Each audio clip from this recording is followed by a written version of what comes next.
안녕하세요 여러분, 누나수학입니다. 오늘은요 수학, 인문으로 수를 읽다 책을 가지고 왔습니다. 수학을 모르고 살아도 된다라고 생각할 수 있죠. 하지만 이 책을 읽으면 여러분도 모르게 수학에 스며든 여러분을 발견하게 될 거예요.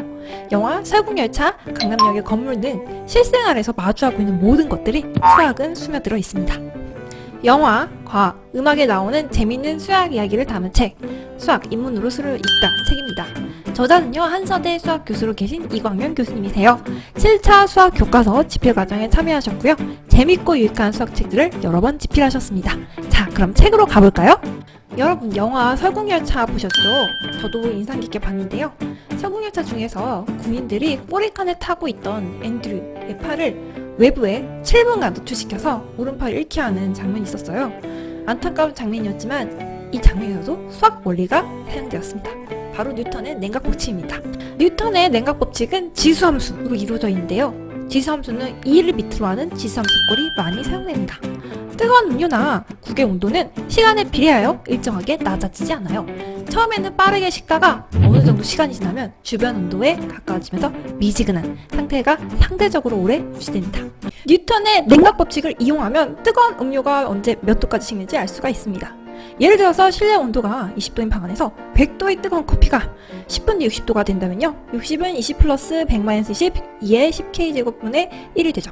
이가 2.718이라면 K는 0.71이 됩니다. 영어로 돌아가서요. 열차 밖의 온도를 마이너스 50도라고 하고 뉴턴의 냉각법칙을 적용하면 체온이 36.5도이기 때문에 다음과 같은 식을 얻을 수 있습니다. 7분이 지난 뒤 앤드류의 팔의 온도는 열차 밖의 온도와 같아질 것이기 때문에 다음과 같은 식을 얻을 수 있습니다. 왜 하필 7분인가에 대해서 뉴턴의 냉각법칙 적용한 거죠. 수학적 사고를 바탕으로 구성했던 점에서 다시금 영화를 이해할 수 있었습니다. 일행은 총리를 인질로 잡아서 앞칸으로 이동하던 중에 거대한 수족관 칸을 지나게 됩니다. 그곳에서 초밥을 먹게 돼요. 총리는 수족관 안에 물고기에게도 74%의 균형이 적용된다면서 초밥은 그 비율을 유지하는 만큼만 먹을 수 있다고 말합니다. 74% 어떻게 유지되는 걸까요? 열차 인구와 수족관의 물고기 수를 정확히 74%라는 수치로 유지할 수 있는 내용에서 통계적 추정이라는 구체적인 개념을 이끌어낼 수 있습니다. 전체를 모두 조사해서 구할 수 없기 때문에 일부만 조사해서 전체를 예측한 것을 통계적 사고방식이라고 하는데요. 예를 들어 저수지에 붕어가 100마리 살고 있고 표질에 단 붕어의 모비율을 P라고 하면요. 모비율 P의 신뢰도를 95%, 신뢰 구간은 다음과 같습니다. 따라서 저수지에 살고 있는 전체 붕어의 수를 N이라고 하고 계산해 봅시다. 그러면 전체 붕어의 수는 180마리 이상, 411마리 이하로 추정할 수 있습니다. 수학에서 발견한 수학 이야기를 해볼게요. 피타고라스는 우연히 대장간 옆을 지나가다가 그곳에서 대장강이가 모루 위에 달군 쇠를 망치로 치는 소리를 들었습니다. 그는 번갈아 내리치는 망치의 소리가 서로 다르다는 것을 알게 되었어요. 그런데 한 번을 제외하고 모든 소리들이 조화를 이루고 있는 게 아니겠어요? 그는 망치들이 내는 소리가 어울림음으로 완전 오도라는 것을 알았습니다. 오도란 무엇일까요? 첫 음과 다섯 번째 음 사이에 온음 3개와 반음 1개 있는 음정을 말합니다. 1옥타브에서 온음은 도레, 레미, 파솔, 솔라, 라시, 반음은 미파, 시도입니다. 도레미파솔 5음 안에 온음 3개와 반음 1개가 있습니다. 집에 온 피타고라스는 6, 8, 9, 12 파운드의 추와 더불어 4, 16 파운드의 추를 각각 매달았습니다.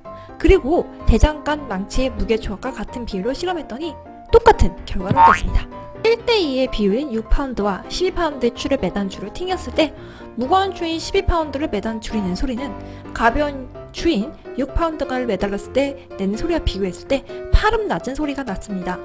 6과 12의 산술 평균이 9임을 이용해서 6파운드와 9파운드의 추를 매단 줄을 튕기면 완전 5도의 음정을 이룬다는 것을 알게 되었습니다. 6파운드와 9파운드는 2대3의 비율이므로 8파운드와 12파운드의 추를 매달아 튕겼을 때도 마찬가지로 5도였습니다. 피타고라스는 6과 12의 조합 평균인 8파운드의 추를 이용해서 같은 실험을 했습니다. 6파운드와 8파운드의 추를 매단 줄을 튕기면 완전 4도가 된다는 것을 알았어요. 물론 마찬가지로 9파운드와 12파운드의 추도 완전 4도가 되는데 이들은 모두 3대4의 비율이었습니다. 이처럼 간단한 정수의 비를 이용해서 음계를 나타내는 것을 피타고라스의 순정률이라고 합니다. 설국열차에서 지수함수, 통계적 추정을 배웠고요. 피아노 음계에서 산술 조합 평균을 배웠습니다. 이처럼 우리 가까이 있는 수학 재밌다는 느낌 드셨나요? 고등학교 수학 과목에 등장하는 지수함수, 통계 개념이 등장해서 생기부 독서록, 독후감 수행평가, 학생부 독서활동 도서록 강추합니다. 그럼 전 다음에 재밌고 유익한 영상으로 찾아올게요. 눌러서 구독 꼭꼭 눌러주세요.